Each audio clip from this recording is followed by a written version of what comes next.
Okay, we're going to talk about the last element of a contract under the common law, and that is the element of form.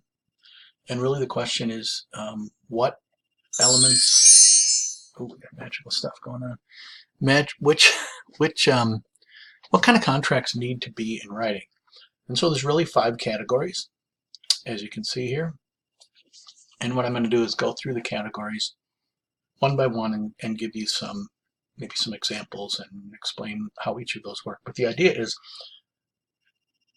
not all contracts need to be in writing. Of course, they're hard to prove if they're not in writing. So it doesn't mean that just because your type of contract is not on this list, for example, a contract to perform a service that takes less than a year, that doesn't have to be in writing, but it probably should be. The sale of goods, if you're going to sell something for less than $500, it doesn't have to be in writing, but it's not a bad idea to have it in writing. So let's go through these one by one. First up is real estate. That includes land and anything fixed to the land, so obviously houses. Anything that's permanently attached to the land is included in that real estate. The sale of real estate, mortgages, if you borrow money from a bank, they're going to want a mortgage, which gives them an interest in the property. In case you don't pay the loan back, then they can foreclose on the property and take the property and sell it to pay back the loan. And then leases. So if you're a tenant, that would include you need to have your lease agreement in writing. Although the state of Wisconsin does provide for situations where there is no written lease, then under a residential lease, it's a month-to-month tenancy. The next one is a 1-year rule. So if a contract can't be performed within a year, it has to be in writing. Anything long-term. And if you think about it, this whole element of form, why are they requiring these types of contracts to be in writing? They look at them as, these are pretty important types of contracts, big ticket items. So if you're going to come into court and say to the judge, well, we had an agreement, if it's any of these 5 categories, the judge is going to say, did you have it in writing? Because if you didn't have it in writing, maybe I don't even want to hear about it. Maybe you're not going to be able to prove it. Co-signers on a loan. That's where we get the term co-signers. If you promise to pay somebody else's debt in the event that they don't, that needs to be in writing. Now, as you've learned, there are exceptions to a lot of these rules. So if the whole purpose of the guarantee is to benefit yourself, then an oral promise is enforceable. So, if I'm a general contractor and I promise to pay back one of my subcontractors' loans, say the subcontractor goes and gets lumber from a lumber yard, and the lumber yard isn't willing to forward that lumber to the subcontractor, maybe they have a bad credit history, I could call up and say, hey, don't worry about it. If the sub doesn't pay you back, I will. So normally that kind of contract might not have to be in writing. Well, if the main purpose is to benefit me, then that oral promise is enforceable. So of course the general is doing it so that they can benefit themselves. Marital property. In Wisconsin law, marital property has to be in writing. So if you're going to have an agreement about a prenup, as it's called, it's got to be in writing. And then there's some additional rules in Wisconsin, if you're ever involved in one of these. Both sides have to have a complete and full disclosure about their assets, their income, all those things, so that everybody's going into the agreement with eyes wide open. They know what the other side has. And then also in Wisconsin, both sides have to be represented by counsel, so that the attorneys can explain the financial agreement to both sides.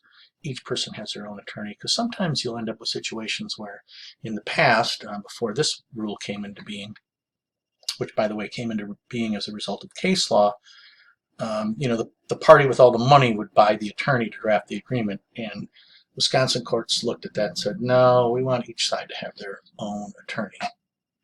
And then last on the list is if the good is over $500. So if you're buying an item, if it's over $500, you've got to have that. in writing. Otherwise, it's not enforceable. A handshake won't do it. An oral promise won't do it. Got to be in writing.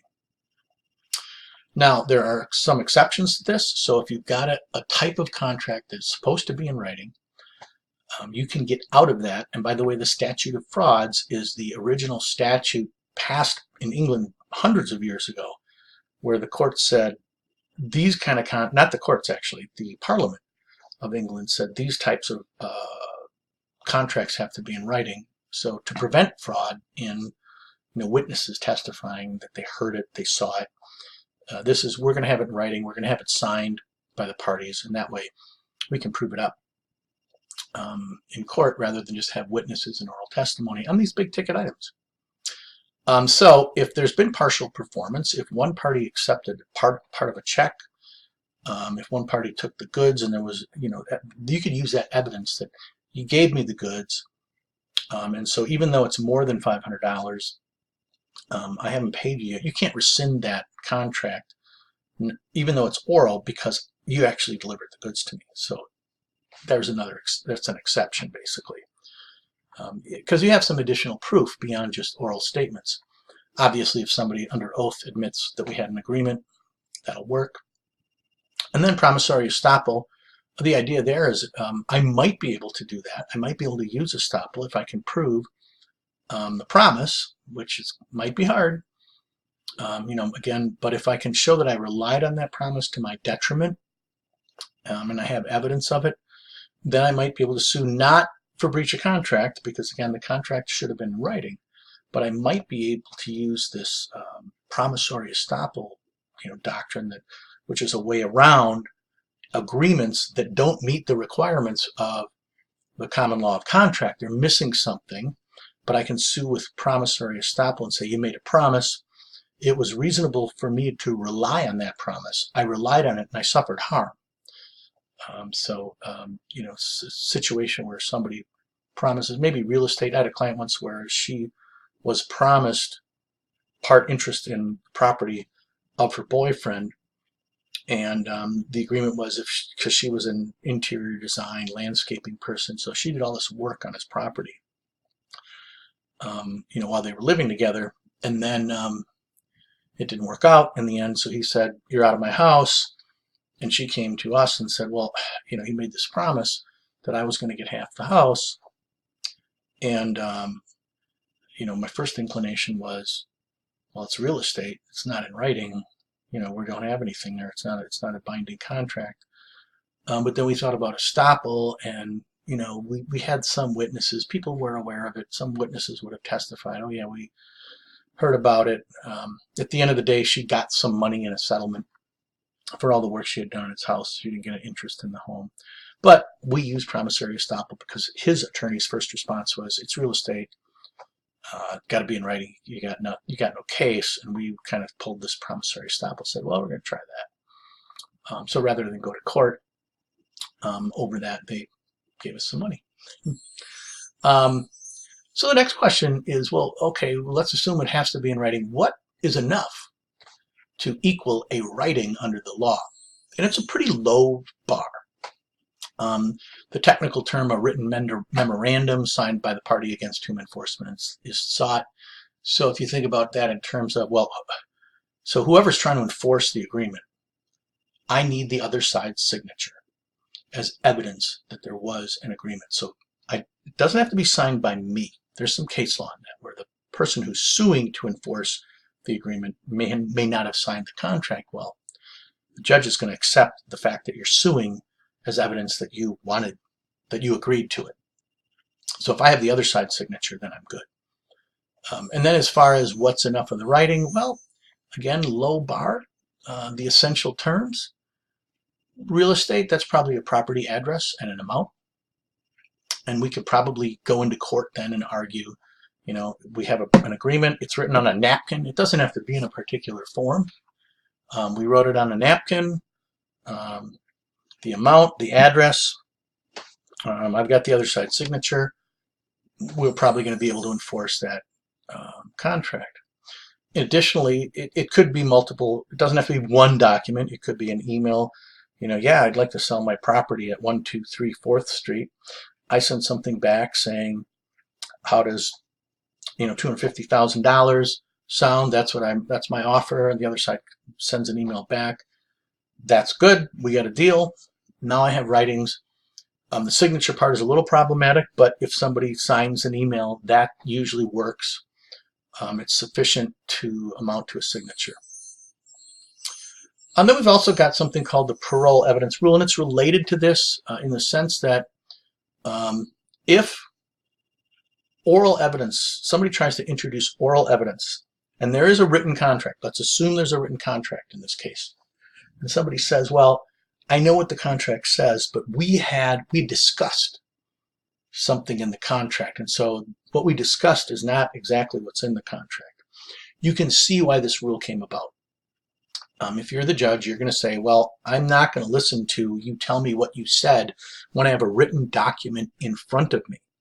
Okay, I'm going to use the contract in front of me to decide what the agreement was, not what you say each other said. I mean, that's why you got to read the contract, right? Read it closely. And don't rely on oral representations.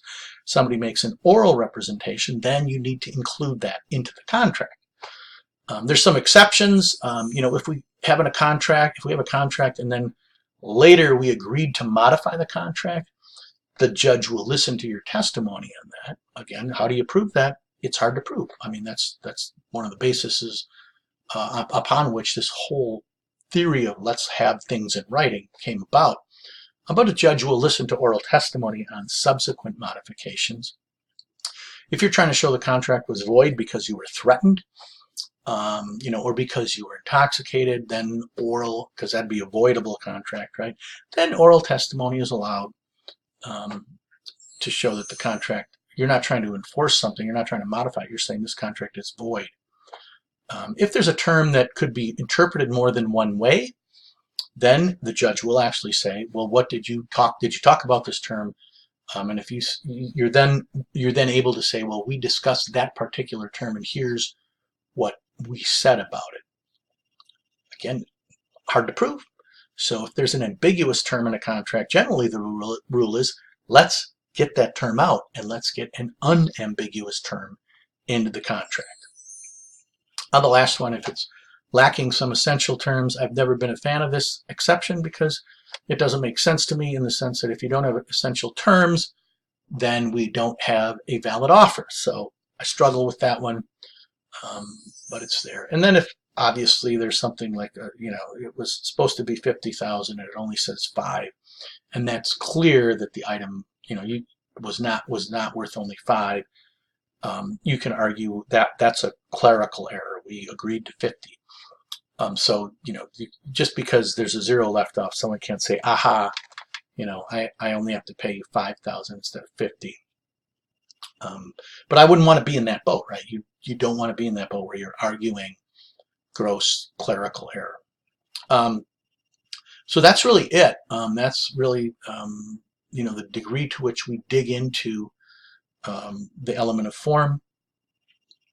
Again, if you have any questions or anything like that, post them in the discussion board. Otherwise, there's our 6th element of form, and we have completed our discussion of the 6 elements that go into a valid contract.